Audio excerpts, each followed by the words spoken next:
Late Edition News at 10 with Ann Gownley.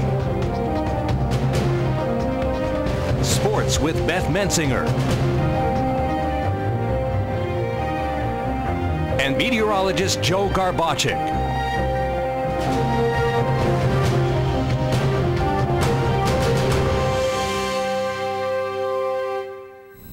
Could a shooting range be coming to Hazel Township? A local zoning board heard from the proprietors tonight, and it's our top story. Good evening. This is WYLN's Late Edition, Greater Hazelton's only local news broadcast for Tuesday, April 15th, 2014. I'm Ann Gownley. Well, at this 10 o'clock hour, the West Hazelton Zoning Hearing Board is still in talks over whether a shooting range should open near the line that meets with Hazel Township. WYLN was there as witnesses were called to discuss property lines in the borough. Tonight was a West Hazelton zoning appeal hearing. Dan Basala plans to open the Paragon indoor shooting range, which was already approved by Hazel Township zoning and the Hazelton Area School District. Former West Hazelton engineer William Schumacher was called as the first witness from Basala's attorneys to testify as to where the property line stood. Questions were still being brought up by the Zoning Hearing Board along with residents who came out to tonight's meeting. WYLN will have more on this story tomorrow night on Late Edition. A federal grand jury in Scranton handed down a subpoena, and it was served to the Wilkes-Barre City Parking Authority concerning records and documents from 2012. The authority's executive director, Tom Torbick, said that the grand jury is, quoting, seeking all of the information that has to do with the contract, unquote. The authority paid Fox Rothschild from a Philadelphia-based consultant firm for guidance concerning a possible lease for the parking assets to a private company. Rothschild was the brother of former Wilkes-Barre City Administrator J.J. Murphy.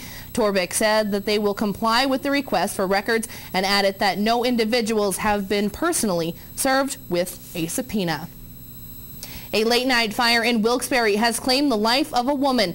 51-year-old Laurie Merritt was found unconscious by city firefighters inside her Wyoming Street residence. Crews responded to the scene just before 11:30 p.m. Flames and heavy smoke were seen coming from the building. Merritt was rushed to Wilkes-Barre General Hospital, where she was later pronounced dead. An autopsy is scheduled to be performed. Assistant Fire Chief Thomas Maker said that the cause of the fire is still under investigation. A sexual assault charge has been filed on a Hazelton man by police who alleged that he held a female against her will at an apartment back on October 5th of last year. The victim, who has not been identified, reported to police that she had been sexually and physically assaulted. Carlos Jose Lopez was charged with 1 count each of involuntary deviated sexual intercourse, sexual assault, false imprisonment, and simple assault. Lopez fled to New Jersey and turned himself in to Union City Police nearly 3 days after the incident.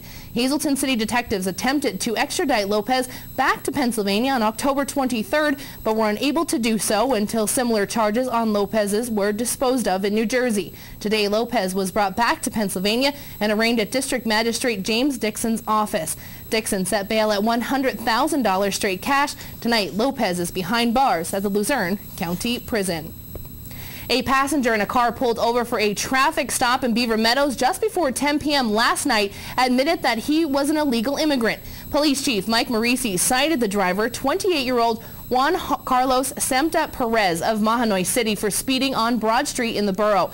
According to Marisi, the passenger, 21-year-old Haliberto Santos, who also resides in Mahanoy City, seemed nervous when he was asked to show his ID. Santos admitted that he was illegal and from the Dominican Republic, living in the United States for just over a year. Marisi contacted immigration and they told him to have Santos fingerprinted. No records of Santos were found, and after faxing the paperwork to Philadelphia, Santos was released back to First Street in Hazelton, where Semta Perez's girlfriend lives. Board members are looking ahead and staying within the budget at tonight's Hazelton Area Committee meeting. Our Gary Perna has more. Making sure the Hazelton Area School District is living within its budget was the message from School Board President Robbie Wallace at tonight's committee meetings. The district is moving forward with many projects, including the addition of the Maple Manor School and its staff, and looking to put together an alternative education building somewhere in the district. I think we're at the point now where there's a lot of things we'd really like to do. There's a lot of programs we'd like to initiate, but we have to prioritize and keeping within the spending parameters that we have. And you know, we're looking at the second magnet school and with the performing arts. I think it's a great idea, and I think we have to build into it gradually, just like we did with the STEM school. Wallace said the budget meetings are going good so far. Right now, you're getting everybody's wish list. You know, everybody's coming in with, this is what I'd like to have for next year. So probably by the beginning of May, we're going to come up with the totals as to where everybody's wish list is, and then we're going to come up with the figure as to what we can actually afford, and that's when the cuts will start to be made. That's why I think it's so important that next week we sit down and we prioritize what it is we're going to do. You know, where are we going to go? We have to put the teachers into Maple Manor. We're looking at ESL. We're looking at alternative ed. We're looking at the second magnet school. We're at the time now, it's crunch time. It's now prioritized. They're all important and they're all great ideas, and eventually we're going to get to all of them. You just can't do all of them in 1 year. The board and administration will get their first look at all the work that has been done in the Maple Manor building this Thursday. Well, Thursday we're having our design team meeting at Maple Manor. That'll be the first time I've seen the building. And you know, we've received a guarantee from everybody that we're going to be able to put our 3rd through 6th graders in there next year. We're going to get all the kids in the cities out of the trailers, and that was our #1 goal. And our #1 priority is to staff that building and reduce our class size in our elementary schools. That has to be. It's been terrible, and you know, these people deserve a lot of credit for all the work they did to get these class sizes down for next year. Wallace is hoping all of this could be done without raising taxes. I mean, nobody likes to raise taxes, but you do have to provide the services for the children. I mean, right up front, we're adding at least 25 people to Maple Manor next year. We have to do that. We've been neglectful for years. We have class sizes that are horrendous in the K1 and 2 levels, and the only way you reduce the class size is by building a building and hiring more people to do it. You know, that's priority #1. Where that puts us on the budget scale, we're going to find out, but that's not going away. You know, we're not going to say now we have a great building, but we're not going to add the teachers to reduce the class size. That's not going to happen. We might find out that's the only thing we can do, you know, to keep it within our budget area. We don't know the answers to that yet until we get the numbers. Right now we have round numbers. Tomorrow, the Curriculum and Instruction, Finance, Security, and Technology, along with Student Activities Committees, will meet. That meeting is slated to start at 6 p.m. At Hazleton Area District Administration, for WILN's Late Edition, I'm Gary Perna. A Sugarloaf Township woman who is accused of lying to insurance investigators about jewelry that she reported stolen will now head to court. 60-year-old Charmaine Maynard claimed more than $800,000 in jewelry was stolen from her home in 2011. Maynard appeared before District Judge Daniel O'Donnell for a preliminary hearing on the criminal charges. A detective for the Northeastern Pennsylvania Insurance Fraud Task Force and Sugarloaf Police Chief Josh Winters both testified during the hearing. Chief Winters said Maynard reported the jewelry stolen but found no signs that someone had broken into her home. Bob Yanuzzi, a special investigator for Nationwide Mutual Fire Insurance Company, said red flags were raised when she reported a large number of, quote, high-priced jewelry items and 4 separate thefts from mid to late August. Nationwide spent nearly $7,000 in investigative work. Maynard, who did not take the stand in court, remains free on $20,000 unsecured bail.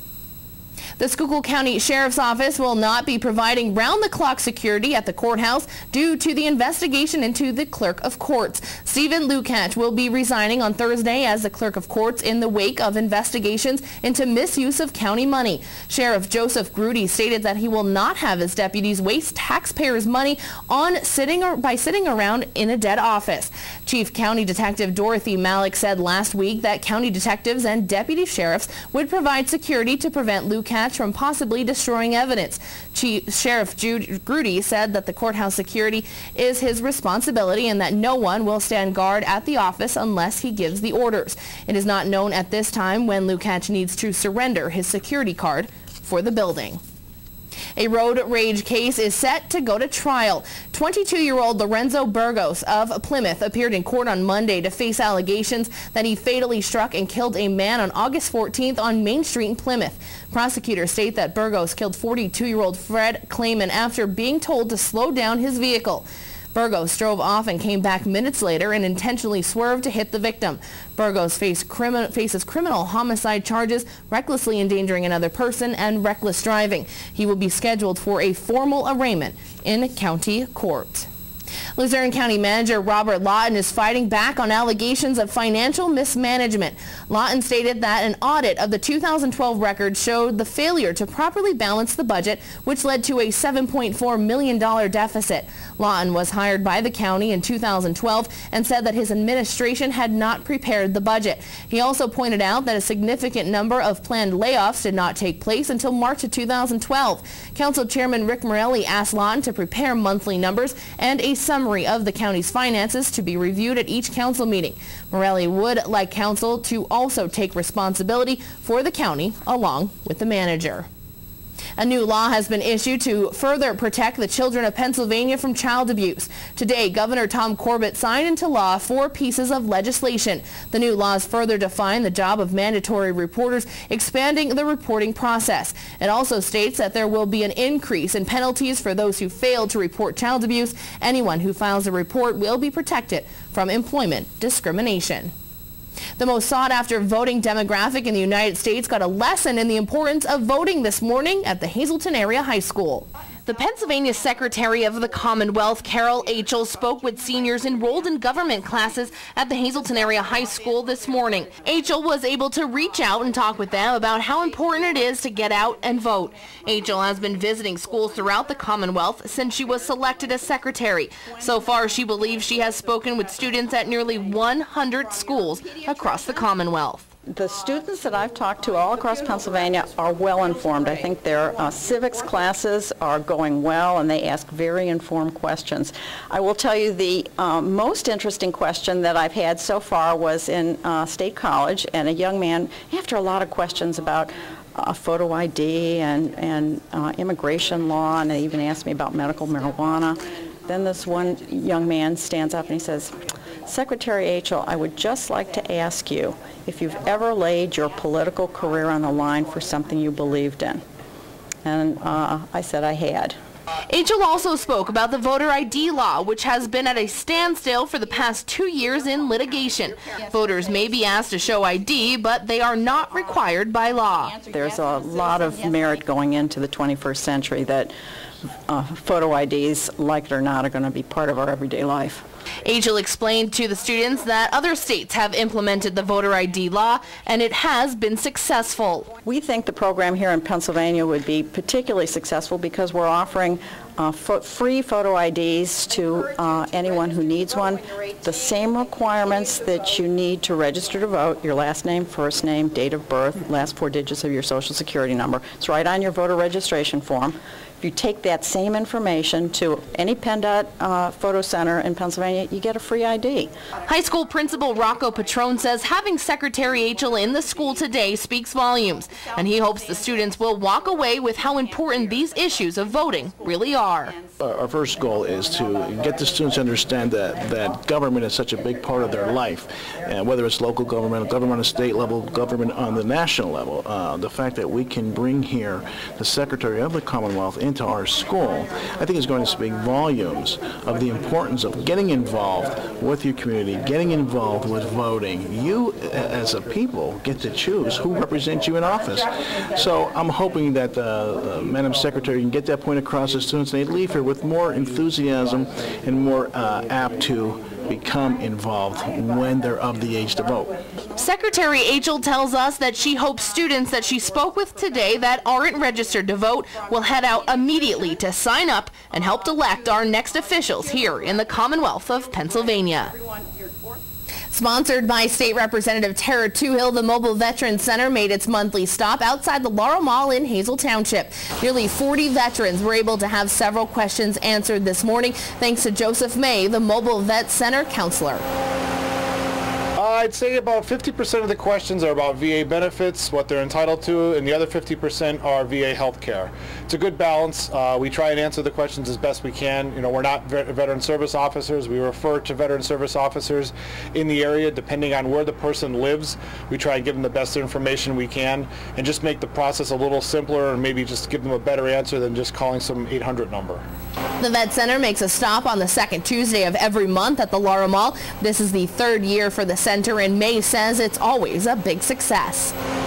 We've always gotten a good turnout here, which is why we keep coming back.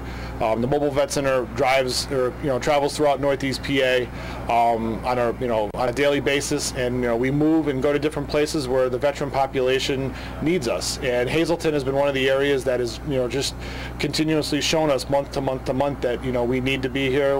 Veterans have questions, and we're here to try and answer those questions and take care of the veterans who need our services. For more information or to find out when it will make a stop in your area, you may call the office in Scranton at 570-344-2676.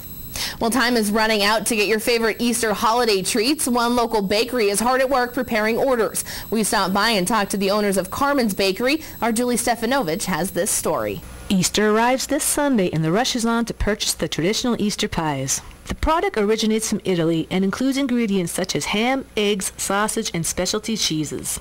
Different families have different takes on this recipe, and the owners of Carmen's Bakery in downtown Hazleton have been producing the hearty holiday treats for over 50 years. They receive over 300 orders during Holy Week for the pies. The process takes time and a lot of hard work, but the employees put their heart and soul into creating them, and at Carmen's it's a family affair. They all work. They all help. My two daughters, my niece comes up to help, and that's usually what we need. Two daughters help out, and Janine naturally is the hard worker up there. She gets everything going. Marie has been using a family recipe that's been passed down for generations. We make it with sausage, ham, hard-boiled eggs, soft eggs, and cheese, and ricotta. This is the one we stick with, and that's the one we always make. Now, the Easter pies may be the star of the show this season, but Carmen's also offers a variety of other specialty treats. Yes, we have cookie trays for Easter. In them, we have a lot of Italian goodies. One main cookie is called a biscuit. We have filled buttered sugar. There's a variety of poppy and nut roll, cherry cheese, coconut rolls, apricot, and prune. We also do Pascha bread for Easter. It's either plain or with raisin. The deadline for ordering the Easter pies is this Thursday, April 17th. You can call Carmen's Bakery at 570-455-3700. In Hazleton, for WYLN's Late Edition, I'm Julie Stefanovich. The Easter holiday is just 5 days away, and one local church is baking hundreds of rolls and Pascha bread to sell to those on Easter Sunday. Parishioners of St. Michael's Ukrainian and Greek Catholic Church on Laurel Street in Hazleton have been working several hours preparing for the Easter holiday. We spoke with Father James Melnick about the meaning behind the Pascha bread and why many eat it on Easter Sunday. Today we celebrate, we're going to celebrate in a week Easter Sunday, what we call Pascha, the Greek meaning Passover. And one of the baked items that we have is called Pascha, which is a risen bread on the sweetened side to represent the resurrection of Christ. And so we sell Pascha, which is then blessed on Holy Saturday and Easter Sunday, or Pascha Sunday, Resurrection Sunday, with the blessing of all of the other foods that are made for this annual celebration of Christ's resurrection from the dead. Parishioner and volunteer James Snyder says people were lined up outside the church at 7:30 this morning to pick up Pascha, nut, and poppy seed rolls. Actually, we've been doing it for about a good 30, 40 years, but not to the extent of how much we actually bake right now. I'd say in the last 10 to 15 years, this is a huge amount that we bake. We start basically at the end of January, and right up through yesterday we baked. Father Melnick says this sale is a tradition and a big fundraiser for the church. We have a very small community here, and so everything that we earn, through God's good graces and our health that we have, which we're happy for and thankful to God, is used for the maintenance of the church, our parish church of St. Michael's. Snyder says at least 10 volunteers have been helping bake and sell throughout this traditional holiday sale. Also at St. Michael's Ukrainian Greek Catholic Church, an ancient form of egg decorating is still being celebrated in present-day Hazleton. Pasaki eggs are hand-drawn eggs that symbolize the resurrection. It's a 2,000-year-old tradition that originated from Europe. People decorate the eggs and take them to the church to be blessed on Easter Sunday. A lot of talent and skill go into making these eggs. Well, a simple krushanka might be less than an hour, but there's you can spend as much time. I have some that I've done 5 or 6 hours on just a regular egg. The bigger eggs, I have a collection of ostrich eggs. There must be over 100 hours of work on each one of them. The Pisanki are not only blessed and eaten, but some are created for sentimental reasons. Do more elaborate ones to keep as keepsakes given to loved ones or relatives and so on as gifts. All funds from today's sale will go towards the maintenance of the church. St. Michael's will also be blessing food on Holy Saturday and Easter Sunday. And that is a look at tonight's top stories. Coming up in sports, Beth Mensinger has details on Valley West Little League's opening ceremonies from this weekend. But first, let's head outside in the snowy weather with Chief Meteorologist Joe Garbacic in the Bedrock Gardens Weather Center. Joe, we are already 26 days into spring. When will this snow end? Yeah, we all definitely would look forward to some warmer days versus what we're having right now. We're talking over a 35-degree drop in temperature in over the past 24 hours, a big change in the weather, and as you can see behind me, which we'll get a shot of that in a little bit, but here's what painted the picture, if you will. Earlier we had the warmer air. In fact, it was in the 60s earlier this morning. Since then, all went downhill. We had the rain, and it changed over to sleet, and then it changed over to snow, and right here in our backyard, if we bring